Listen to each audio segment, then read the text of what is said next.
Guys এখানে আমি প্লেটে গোস্ত নিয়ে নিচ্ছি আর আপনাদের সাথে এটা স্বাদটা শেয়ার করতেছি। এটা যেহেতু আমার মায়ের হাতের রান্না।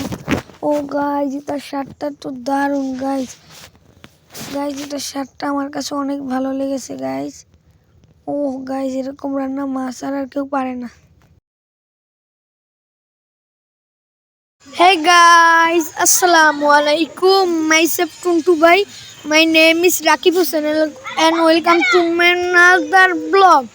আজকের ব্লগটা হলো আমার আম্মুর হাতের মুরগির মাংস। আপনারা দেখতে থাকুন আমার আজকের ব্লগটা। এটা হলো আমার দ্বিতীয় ব্লগ। আপনারা আমার ব্লগকে বেশি বেশি সাবস্ক্রাইব করে দিবেন এবং বেশি বেশি লাইক করে দিবেন।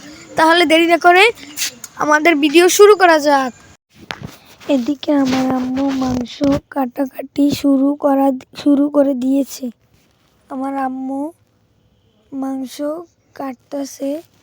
আজকে আমি বাজার থেকে একটি লাল মুরগি নিয়ে এসে মাকে বললাম, মা এই মুরগিটা আমাকে রান্না করে দাও। গাইসদের আমি এই মুরগিটা নিয়ে একটি ব্লগ বানিয়ে দেখাবো। মা বলল ঠিক আছে, তাহলে নিয়ে আস একটি মুরগি। আমি দেরি না করে বাজার থেকে একটি লাল মুরগি নিয়ে আসলাম। তারপর মাকে বললাম, আম্মু এই মুরগিটি আজকে রান্না করো। আম্মু দেরি না করে মুরগিটি রান্নার প্রস্তুতি শুরু করলো। এদিকে আমার আম্মু মুরগিটিকে কেটে নিচ্ছে। দেখুন গাইস আমার এটা হলো দ্বিতীয় ব্লগ। যারা আমার এইরকম ব্লগ প্রতিদিন দেখতে চান তারা টুনটু ভাই পেজটি ফলো করে রাখবেন। যারা ইউটিউব থেকে দেখছেন তারা টুনটু ভাই এটা একটি সাবস্ক্রাইব করে দিবেন আর একটি লাইক করে দিবেন। আর যারা ফেসবুক থেকে দেখছেন তারা বেশি বেশি শেয়ার করে দিবেন। তাহলে দেখতে থাকুন আমাদের ভিডিওটা গাইস। আপনারা আমার ভিডিওটা না টেনে শেষ পর্যন্ত দেখুন। এদিকে আমার আম্মু দেখুন কাটাকাটি করতেছে, মাংসগুলোকে কেটে নিচ্ছে, কেটে কেটে এক জায়গায় জড়ো করতেছে। দেখুন গাইস, আসলে গাইস আমি চাই যেন আমার তো এখন একটি সাবস্ক্রাইবার, আমি চাই যেন আমার এই ভিডিওটায় 1000 সাবস্ক্রাইবার হয়। আপনারা দোয়া করবেন। অবশেষে আমাদের মাংস কাটা ডান। এখন আমরা এগুলোকে ধুয়ে নিচ্ছি। দেখুন গাইজ আমার আম্মু সুন্দর করে এগুলোকে ভালোভাবে ধুয়ে নিচ্ছে।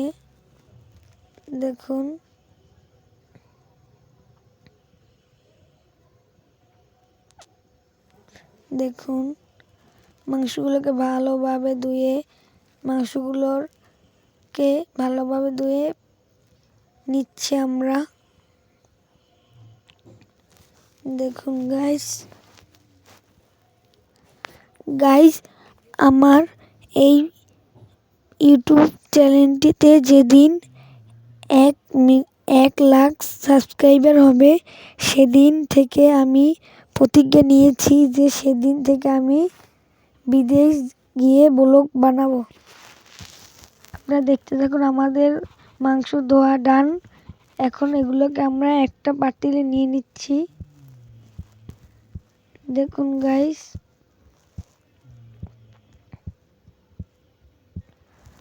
দেখুন মাংস ধোয়া শেষ প্রায়। এদিকে আমরা একটা কড়াইতে কিছু পেঁয়াজ এবং কিছু রসুন নিয়ে নিলাম এবং এটা আমাদের ধোয়া গোস্ত। দেখুন গাইস, একটি কড়াইতে তেলের ভিতরে কিছু পেঁয়াজ নিয়ে নিলাম। পেঁয়াজগুলো ভালোভাবে কড়াইতে নিয়ে তার উপরে কিছু দারচিনি দিয়ে দিলাম, কিছু তেজপাতা দিয়ে দিলাম। আজকের এই ভিডিওটি আমার একদম গ্রামীণ পদ্ধতিতে রান্না করব। এখানে কিছু থেতো এলাচি দিয়ে দিলাম। দেখুন গাইস,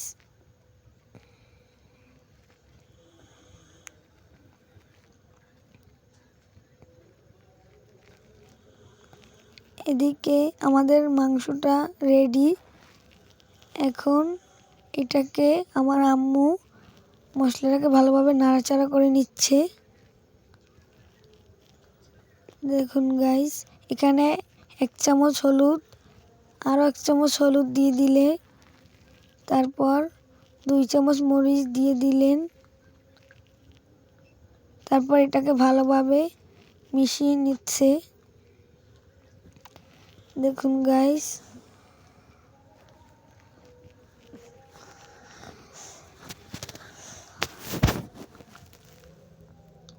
এখানে স্বাদ মতো লবণ নিয়ে নিচ্ছি এবং কিছু পানি অ্যাড করে নিচ্ছি।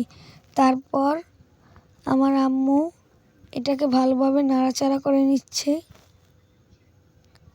দেখুন গাইস, আমাদের ভিডিওটা না টেনে সম্পূর্ণ দেখতে থাকুন।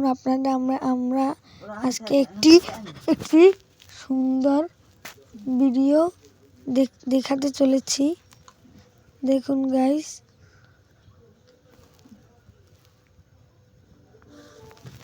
আমরা এখানে মাংস অ্যাড করে দিলাম। তারপর ভালোভাবে নাড়িয়ে চাড়িয়ে নিচ্ছি। মাংসটাকে ভালোভাবে নাড়িয়ে চাড়িয়ে নিচ্ছি। এবার এখানে আরও কিছু মাংস দিয়ে নিচ্ছি। সবটুকু মাংস দেওয়া প্রায় শেষ। দেখুন গাইস, আমাদের মাংস রান্না ডান। দেখুন আমাদের গ্রামীণ মাংস রান্না। গাইস, এটা তো আমার দেখেই জিভে জল চলে আসছে। গাইস, বুঝেন তাহলে এটার স্বাদটা কি? যারা আমার মার মতো এরকম রান্না করতে পারেন তারা কমেন্ট বক্সে জানিয়ে যান।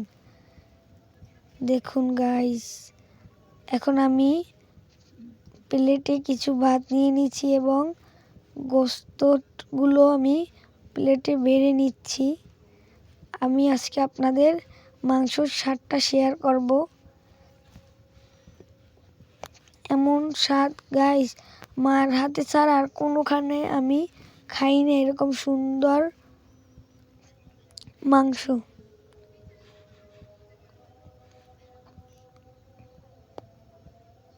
আপনাদের আমি স্বাদটা জানাচ্ছি গাইস।